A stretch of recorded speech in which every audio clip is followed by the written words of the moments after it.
Question 16. Which file format should be used for SEPA payment messages? Answer. Regulation EU number 260/2012 has made the use of the ISO 20022 XML message standard mandatory between payment service providers and 2 for the bundle transmission of credit transfers and direct debits in euro between business users and their payment service providers. Micro enterprises with less than 10 staff members and a turnover or a balance sheet total of up to 2 million euros and consumers are not subject to this requirement. Member states may waive this requirement until the 1st of February 2016. Information regarding those member states that have opted for this waiver can be found on the websites of the European Commission and the European Central Bank.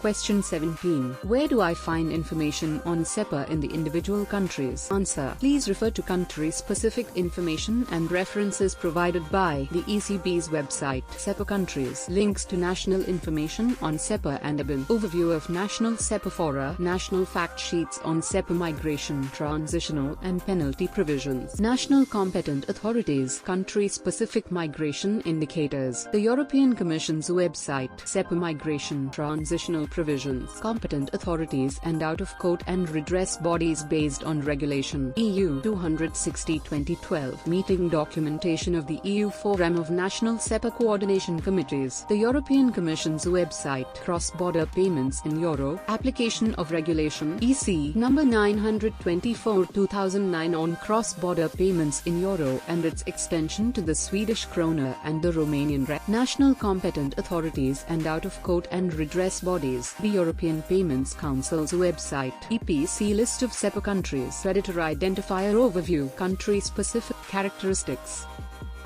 Question 18. Can consumers easily stop payments by SEPA direct debits from their accounts? Answer. Yes. At any point in time a payer/consumer may instruct a pay/creditor not to make SEPA direct debits anymore by revoking the SEPA direct debit mandate previously given. Furthermore, the payer may instruct its payment service provider to block any incoming direct debits initiated by a specific creditor. Consumers may also make use of other blocking options. They are entitled to instruct their payment service providers to limit a SEPA direct debit to a certain amount and/or frequency. They can also block all SEPA direct debits on their accounts, full blocking option, or only those SEPA direct debits initiated by specified pays, blacklisting option. It is also possible to authorize SEPA direct debits only if they are initiated by one or more pre-specified pays.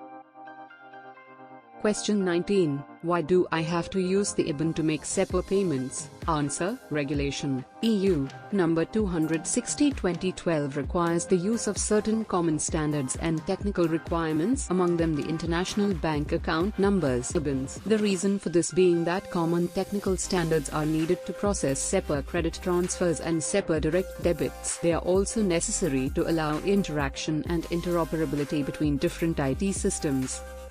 Question 20. What is the BIC? Answer. The Business Identifier Code or BIC is an international standard for the identification of institutions within the financial services industry. The International Organization for Standardization (ISO) has designated SWIFT as the registration authority for BIC.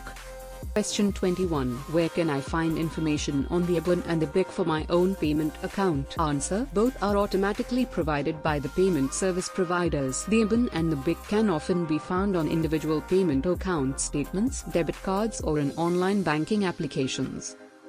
Question 22. Where can I find information on the Ebon and the BIC for an account held by my business partner, for example? Answer. The Ebon and the BIC can be found on any of the business documents you receive from your business partner, for instance on the invoice, but also on the letterhead or footer of a letter, as well as on their business website. This information must be supplied by the payment recipient to the person making the payment, in order to ensure that the information is made available to customers. Regulation EC number 924/2009. Article 4 requires that bank statements show the customer's Ebon and, where applicable, the BIC, and that they provide this information on demand and free of charge. Similarly, invoices must show this information in order to facilitate SEPA credit transfers.